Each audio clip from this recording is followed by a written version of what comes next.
Barack Obama. L'homme venu du rêve. Monsieur, dame, prenez place. Dans les terres rouges du Kenya, un jeune homme portait le nom d'Obama. Il quitta son village pour les États-Unis, cherchant savoir et avenir. Là-bas, il rencontra une femme blanche venue du Kansas, au cœur de l'Amérique profonde. De leur union naquit un enfant métis, en 1961, à Honolulu, Hawaï. Cet enfant portait un nom qui résonnerait dans l'histoire, Barack Hussein Obama II.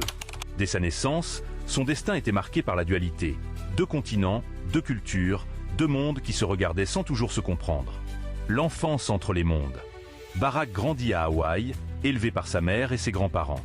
Son père retourna au Kenya, laissant dans le cœur du jeune garçon un vide, mais aussi une quête, comprendre qui il était. En Indonésie, il passa quelques années avec son beau-père, découvrant une autre culture, un autre rythme de vie. Enfant métis dans une Amérique encore marquée par les blessures de la ségrégation, Barack comprit très tôt ce que signifiait être différent.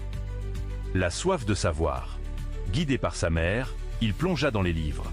Harvard, Columbia, il gravit les marches de l'élite intellectuelle américaine. Étudiant en droit, il devint le premier président noir de la prestigieuse Harvard Law Review. Ce n'était pas seulement un titre, c'était un signe que le rêve prenait forme. Mais Barack n'était pas destiné à rester dans les tours d'ivoire. Il choisit Chicago, les quartiers délaissés, les rues oubliées par le pouvoir. Il devint organisateur communautaire, aidant les plus pauvres à retrouver espoir et voix. L'ascension politique. Dans l'Illinois, il entra en politique. Sénateur d'État, puis sénateur fédéral. En 2004, lors de la Convention démocrate, son discours fit trembler l'Amérique. Il n'y a pas une Amérique blanche et une Amérique noire, mais les États-Unis d'Amérique. Le pays découvrait un orateur hors du commun, une voix qui transcendait les divisions. Nous y sommes, c'est le moment qu'Obama attendait. L'heure des vérités va-t-il briller ou va-t-il échouer?